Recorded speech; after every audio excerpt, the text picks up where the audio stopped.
আদাব ও নমস্কার বন্ধুরা, স্বাগত জানাচ্ছি আমার ছোট্ট ইউটিউব চ্যানেল শ্রাবন্তীর হেসেলে। আজকে আপনাদেরকে বানিয়ে দেখাবো খুব সহজ একটি রান্না, লাউ চিংড়ি। চলুন তাহলে রান্নাটা শুরু করি।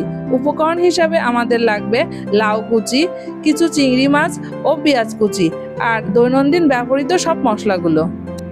প্রথমে চুলায় একটি ফ্রাই প্যান বসিয়ে দিয়ে দিলাম তেল। তেল গরম হয়ে গেলে দিয়ে দিলাম চিংড়ি মাছগুলো।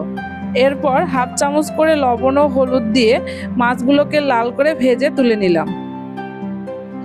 ওই তেলে দিয়ে দিচ্ছি জিরা ফোড়ন আর হালকা নেড়ে পেঁয়াজ কুচিগুলো দিয়ে বাদামি রং না আসা পর্যন্ত ভেজে নিব।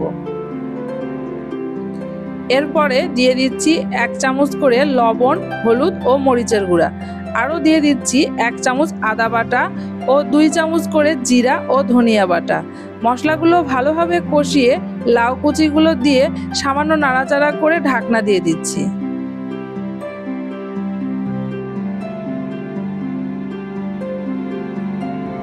দশ মিনিট পরে ঢাকনা তুলে লাউ থেকে জল ছেড়ে দিলে ভেজে রাখা চিংড়িগুলো দিয়ে 2 মিনিটের জন্য ঢাকনা দিয়ে ঢেকে দিব। 2 মিনিট পর ঢাকনা তুলে দিয়ে দিচ্ছি 1 চামচ চিনি ও 1 চামচ গরম মশলার গুঁড়ো। হালকা নেড়ে 2 থেকে 3 মিনিটের জন্য দমে রেখে গরম গরম পরিবেশন করব। আর তৈরি হয়ে গেল আমাদের আজকের রান্না লাউ চিংড়ি। রান্নাটা ভালো লাগলে আমার চ্যানেলটাকে সাবস্ক্রাইব করে লাইক ও কমেন্ট দিয়ে পাশে থাকবেন।